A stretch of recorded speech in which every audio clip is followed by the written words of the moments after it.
Wow. What a gospel, huh? Welcome to the month of November. So the month of November, of course, is the month when we pray especially for those who have died. And there's a constant focus on Christ's second coming. We call it his second coming because obviously he came once already. He came once in the flesh 2,000 years ago, and he's promised that he will come again. And this gospel actually well encapsulates that. The church fathers, in reading this, always saw the master as Jesus. So he was around once, and he entrusts his church to us, and in a very particular way, to each of us, he entrusts sort of a portion of that, a portion of the investment that is the grace bestowed on us by his church, or through his church. And his return is his second coming. And so the gospel is all about being prepared for that second coming when he returns. And of course, the message of it is this, that we are to trust that he is a good God and that he does not take from us unjustly. Rather, he gives to us so that we can bear fruit. So, we've heard this gospel, many of us, several times before. And the first two servants are the ones who are given 5 talents and the one who's given 2, and both of them invest what they've been given, and they're able to give back more when the master returns. To the last one, though, he buries it in the ground. And the excuse that he gives is, well, master, I was afraid. I know that you are he almost implies you're kind of a greedy guy. You take more than you gave. You harvest where you did not sow. And I was afraid of you, and so I buried it. And yet that doesn't exactly follow, does it? If you were afraid of this man who has so much power, and you were afraid that he would take from you what he did not deserve, then would you bury it in the ground, or would you try hard to make more? The church fathers have looked at this and said, something doesn't seem to check out. Why does he bury it and then give this other excuse? And in reflecting on it in the heart of the church, one conclusion that has been that the church has come to is this. It's almost as if the third servant doesn't believe the master will actually come back.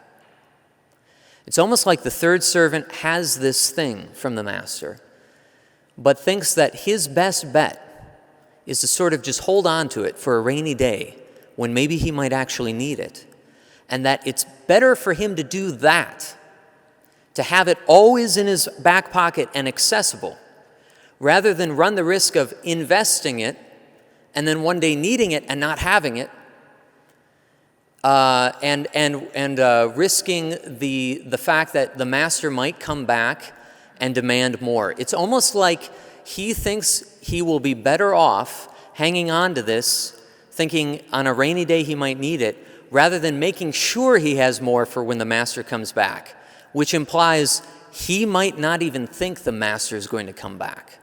So in a way, it's almost as if he thinks that God might not return again, that Jesus might not come again. Which is then a question for you and me. And it's a straight up question, very straightforward, cut to the chase. Do we actually think Jesus is coming again? Do we actually think there's a God? Do we actually think that Jesus has given me everything in my life and that I must do with it as he's asked me to? Because he is going to come one day and ask, was I responsible with the gift that was given to me? This past week, the church released what they're calling the McCarrick Report, which is the report on what happened with Cardinal Theodore McCarrick.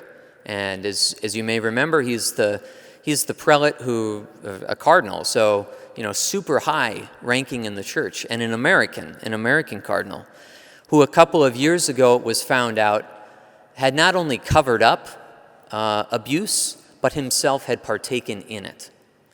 Horrible, horrible thing. Horrible situation. And so after looking at it and determining this is what had happened 2 years ago, the Holy Father intervened, because with the cardinal, that's the only person above him, is the Pope. And the Pope first removed his rank as cardinal, and then he said, you no longer can present yourself as a priest. So like the worst punishment that any priest ever could receive. He's no longer allowed to dress as a priest. He's no longer celebrate the sacraments publicly, save for moments of emergency, because he's a priest forever because of his ordination. And yet he no longer can present himself as a priest because of how hideous of a thing it was that he did. He's in his 90s now, and I think he lives at a monastery somewhere in Oklahoma or something like this. But for the last 2 years, we've been waiting for the report to come out. And I was reading an article about it. It's 400 pages, so I haven't read it yet.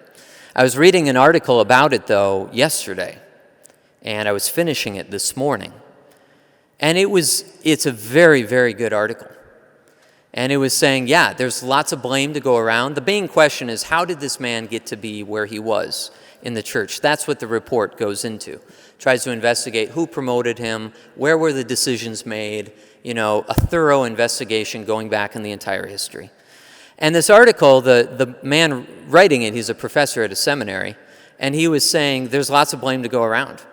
And in the realm of church politics, because as you know, politics gets into everything. Anytime you have a human institution, you will have politics involved. At our workplace, there's politics. In our homes, there's politics.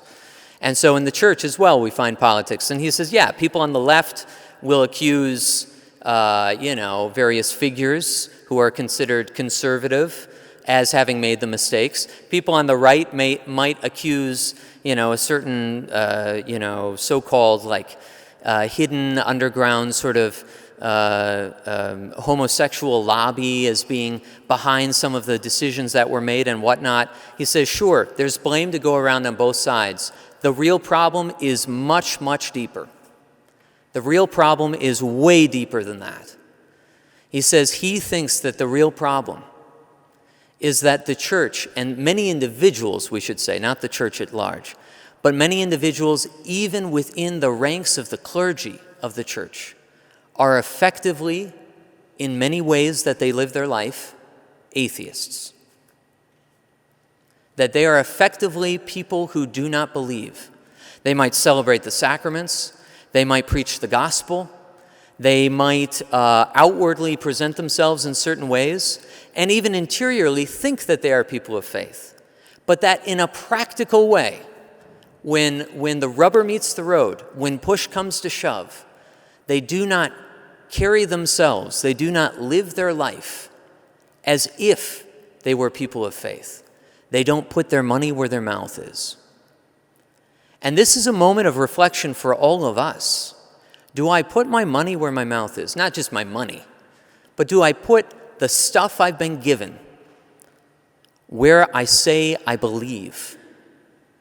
There's a priest said to me once when I was discerning about whether or not to enter seminary, and I was sort of trying to figure everything out in my head and be like, should I enter seminary? Because there's the normal fears, like, will I be happy without a family, without a spouse?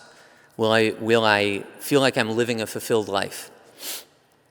And he was talking with me about the importance of making acts of faith, basically putting my money where my mouth is. And he grew up on a farm, and he said that his dad always said to them growing up that on Sundays and on holy days, they were to give the cattle a little extra feed, put a little bit more into the trough, because even the cows should know that we're Catholic, he said.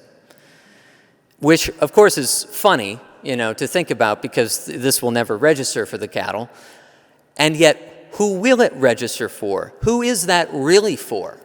It's for us.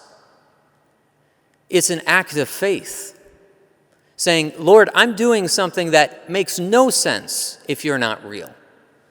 I'm going to give a little extra food to the cows today because it's your day, because it's a feast day, and because I trust you. And I want my whole life to march by the rhythm of heaven. Being a priest is absurd if God's not real. Wearing the clothes I wear is pretty crazy if God's not real. The same priest, I heard him in a talk once say, when someone asked him, what would you do if they found out that Jesus hadn't raised from the dead, if he actually wasn't resurrected? He said, well, the first thing I would do is I'd take off these silly clothes that I have to wear every day, because no one should have to wear these clothes, these clerics. Because why do we wear them? We wear them specifically because of what we believe, that the black represents we have died to the world, that there is something in us that is now dead to the world and alive only for the Spirit. Do I put my money where my mouth is? And not just my money, but my whole life. Do I make coming to Mass on Sunday an absolute that cannot be compromised on? The one exception being, of course, our health, which the Church has always allowed. That if we're sick and we're unable to come to Mass on Sunday, that's understandable. And during this time of COVID, of course, there are certain precautions that we have to be taking. But aside from that, is that something that I never bend on? That even when I'm traveling, I make sure I get to Mass every Sunday. And if I don't, what is that saying about what I really believe? I might want to believe in God. I might say I believe in God and want to think I believe in God. But at the end of the day, do I? If I'm willing to make certain compromises? Or do I have certain things that I do not compromise on because of the fact that I believe in God? In this month of November, when we reflect on, we pray for those who have died, and we reflect on the reality of all of our own death, and the reality that Christ will come again, the Church is simply inviting us to reflect on this question: do I put my money where my mouth is? Do I live my life as if I'm a Christian?